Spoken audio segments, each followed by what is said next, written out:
ಕೇಂದ್ರ ಬಜೆಟ್ನಲ್ಲಿ ವೇತನ ಜೀವಿಗಳಿಗೆ ಬಂಪರ್ 12 ಲಕ್ಷದವರೆಗೂ ಕೂಡ ಆದಾಯ ತೆರಿಗೆ ಇಲ್ಲ. ಹಿರಿಯ ನಾಗರಿಕರಿಗೂ ಟಿಡಿಎಸ್ ಮಿತಿ ಹೆಚ್ಚಳ.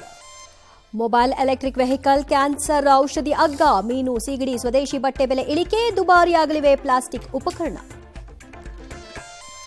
ಕಿಸಾನ್ ಕ್ರೆಡಿಟ್ ಕಾರ್ಡ್ ಮಿತಿ 5 ಲಕ್ಷಕ್ಕೆ ಹೆಚ್ಚಳ. ಬೀದಿ ಬದಿ ವರ್ತಕರಿಗೆ ಯುಪಿಐ ಕ್ರೆಡಿಟ್. ಎಸ್ಸಿ ಮಹಿಳಾ ಉದ್ಯಮಿಗಳಿಗೆ 2 ಕೋಟಿ ಸಾಲ. ಕರ್ನಾಟಕಕ್ಕಿಲ್ಲ ಯಾವುದೇ ವಿಶೇಷ ಯೋಜನೆ. ಎಲೆಕ್ಷನ್ ರಾಜ್ಯ ಬಿಹಾರಕ್ಕೆ ಗಿಫ್ಟ್ ಮೇಲೆ ಗಿಫ್ಟ್.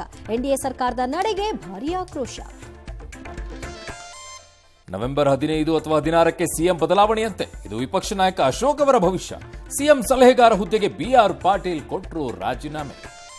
ರಾಜ್ಯಾಧ್ಯಕ್ಷರನ್ನ ಬದಲಿಸಿ, ಇಲ್ಲದಿದ್ರೆ ಬಂಡಾಯ ಫಿಕ್ಸ್. ಜೆಪಿ ನಡ್ಡಾ ಬಳಿ ಭಿನ್ನರ ಬಣದ ಬೇಡಿಕೆ. ಪಕ್ಷ ತೊರೆಯಲ್ಲ ಅಂದ್ರು ಶ್ರೀರಾಮುಲು. ಮೂಡ ಪೂಜೆ ವಿಚಾರವಾಗಿ ರಾಜಕೀಯ. ಚಿಕ್ಕಮಗಳೂರಲ್ಲಿ ನಕ್ಸಲ್ ರವೀಂದ್ರ ಶರಣಾಗತಿ. Micro torture. ಉತ್ತರ ಕನ್ನಡದಲ್ಲಿ 7 ಕೇಸ್. ಕುಂಭಮೇಳದಲ್ಲಿ 30 ಕೋಟಿ ಭಕ್ತರ ಪುಣ್ಯಸ್ನಾನ. ಮೊದಲ ಮದುವೆಗೆ ಸಾಕ್ಷಿಯಾಗಲಿದೆ ರಾಷ್ಟ್ರಪತಿ ಭವನ. ಭೂಭ್ರಮಣದ ವಿಡಿಯೋ ವೈರಲ್.